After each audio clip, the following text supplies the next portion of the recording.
Hello everyone, this is Group 4 of TU103 Section 1 and we are going to present to you our third project.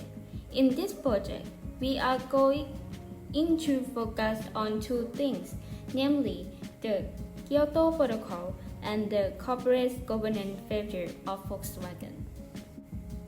First and foremost, let's get to know the Kyoto Protocol.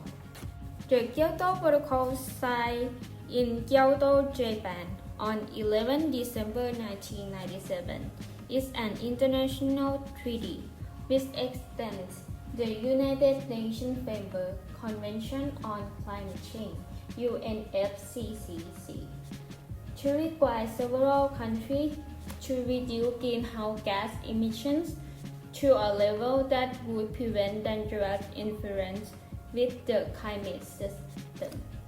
There are three flexibility mechanisms used by the Kyoto Protocol. First is the emission trading, which sets a maximum on the total amount of greenhouse gases that can be emitted by all participating installations. Allowance for emission are then auctioned off or allocated for free and can subsequently be traded to the country that cannot reduce the greenhouse gas emission by carbon credit. Second is the Clean Development Mechanism or CDM. Under the CDM, emission reduction projects in developing countries can earn certified emission reduction credits. These sellable credits can be used by industrialized countries to meet a part of their emission reduction targets under the Kyoto Protocol. Third is the Joint Implementation or JI, which allows a country with an emission reduction or limitation commitment under the Kyoto Protocol Annex B party to earn emission reduction units from an emission reduction or emission removal project in another Annex B party is equivalent to 1 ton of CO2, which can be counted towards meeting its Kyoto target. The purpose of Kyoto Protocol is to control the CO2 emissions of many types of industry such as power generation stations, oil refineries, cement factories, steel smelter, and also expanding the scope of aviation and maritime fields. How does the protocol relate to the 7 principles of international environmental law? The Kyoto Protocol relates to the 7 principles of international environmental law in many ways. First, the sovereignty and responsibility principle. The sovereignty and responsibility principle has been the basis that all nations should follow and has been accepted in international treaties, one of which is the Kyoto Protocol. Kyoto Protocol encouraged the countries to control and reduce their GHG emission, which could harm their own environment. Even though the governments of each country have their own right over their resources, they must have responsibility to the countries by reducing harmful gases emission from any of their activities. Second, the good neighborliness and international cooperation principle. How does the second principle, good neighborliness and international cooperation, relate to the treaty? The United Nations Secretary General Ban Ki-moon implored diplomats to confront climate change within a global framework that requires nations to collectively decide on a single, long-term environmental goal. This implies that the nations of Kyoto Protocol are encouraged to work together as they all share the same goal. Kyoto Protocol's flexibility mechanisms also implies the cooperation of nations bound by the treaty to cooperate together, such as when an industrialized European nation investing on greenhouse gases campaigns in another developing country as a part of joint implementation. Third, the preventive action principle. The European Commission is related to this principle. It announced plans for the European Union energy policy that include a unilateral 20% reduction in GHG emissions by 2020. Moreover, the Kyoto Protocol aims to protect the environment from dangers which are most likely to happen and potentially irreversible. The environment in the future itself also embodies this principle since the treaty doesn't wait and try to take action at the early stage.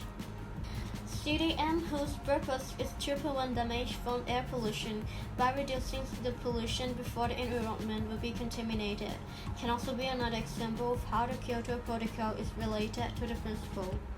Fourth, the precautionary action principle. The Kyoto Protocol aims to protect the environment from dangers which are most likely to happen and potentially damage the environment in the future. Such damage cannot be restored. In the meantime, the world had not yet experienced much of the effects anticipated to happen, but the protocol had been enforced since 2005. So this means that the protocol doesn't have to wait for proof to act. Think, which is the major Kyoto Protocol, also encourages its members to use, and that includes reforestation to absorb the CO2 emissions, also embodies this principle in terms of not having the burden of proof to employ the measure. Fifth, the duty to compensate for harm principle. Kyoto Protocol relates to the principle to compensate for harm in that the amount of emission that a country fails to reduce can cause harm to the earth overall, which extends beyond a country's jurisdiction and can be compensated through investing in emission reduction in another country through joint implementation or JI. In similar aspects with joint implementation, emissions trading scheme and clean development mechanism also demonstrate how Kyoto Protocol is related to this principle since they require countries to compensate for not helping reduce emissions. Sixth, the common but differentiated responsibility principle. This principle, which means the protection of the environment, is a common challenge to all countries, but with differentiated responsibilities related to the Kyoto Protocol in that huge carbon dioxide emitters are bound by the protocol, although not all are, and are expected to reach the targets of emission reduction they set. Also, each nation's targets are differentiated since some emit much more than others, and so that it will comply with the basis of equality. Seventh, the Sustainable Development Principle.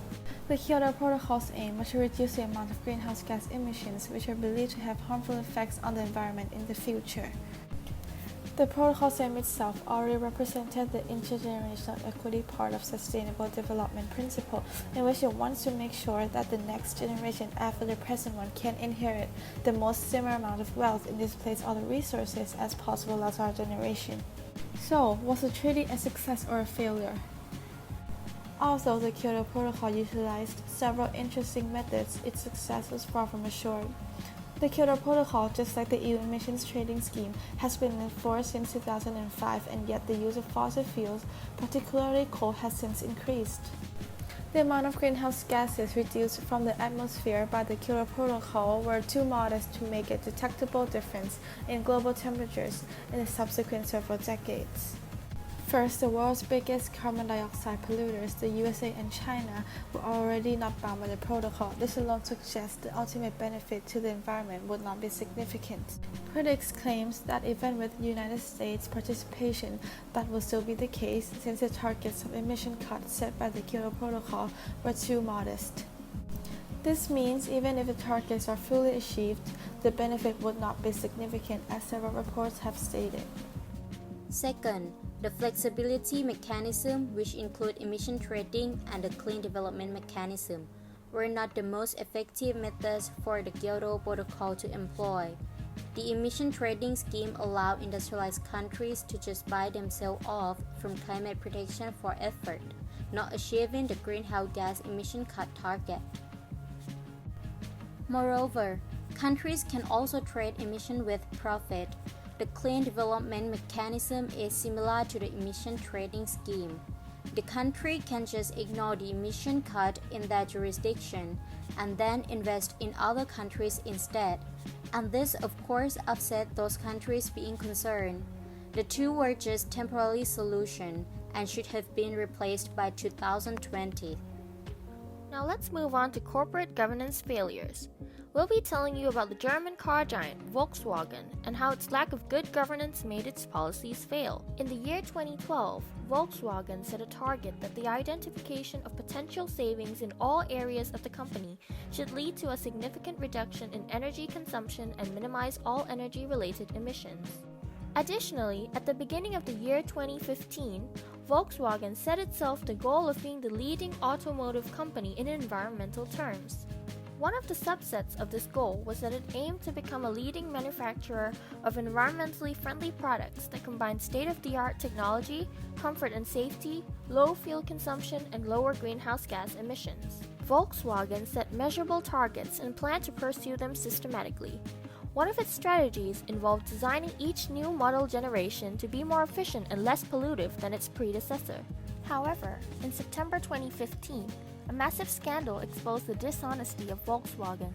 Called the Dieselgate scandal, it began when the Environmental Protection Agency found that many Volkswagen cars that were being sold in America had a software installed in diesel engines that could detect when they were being tested for greenhouse gas emissions and change their performance to improve results. Therefore, in April 2017, a U.S. federal judge ordered Volkswagen to pay a $2.8 billion criminal fine for rigging diesel-powered vehicles to cheat on government emission tests, and the German corporation had to pay billions of dollars in compensation to its customers. This scandal suggests three things.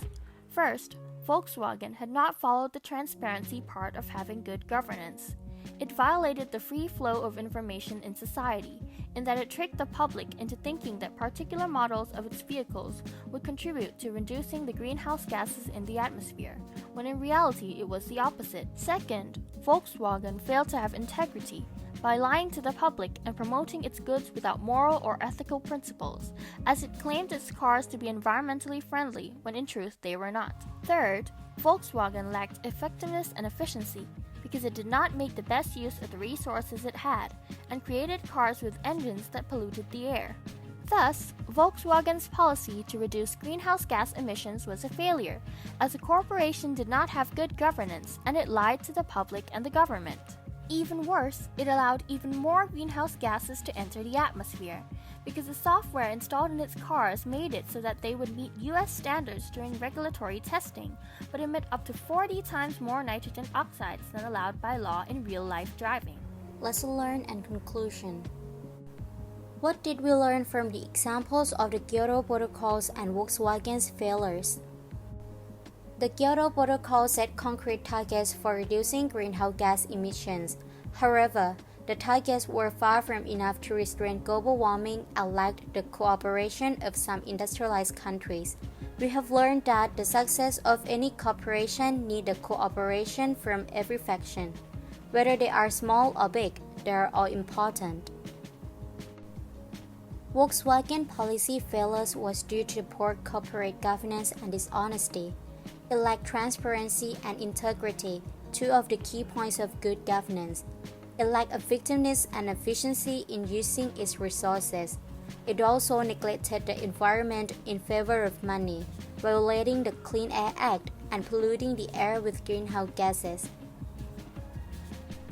To prevent something like the Dieselgate scandal from happening again, we think that Volkswagen should promote honesty and integrity above all else, and only tell the public about the things it can do when it knows it can do so in actuality. To conclude, climate change is one of the most concerning things that the world faces in the present. Greenhouse gases are emitted every day from everyone's actions. Therefore, countries and corporations should be aware of the immense consequences that their actions have on the environment.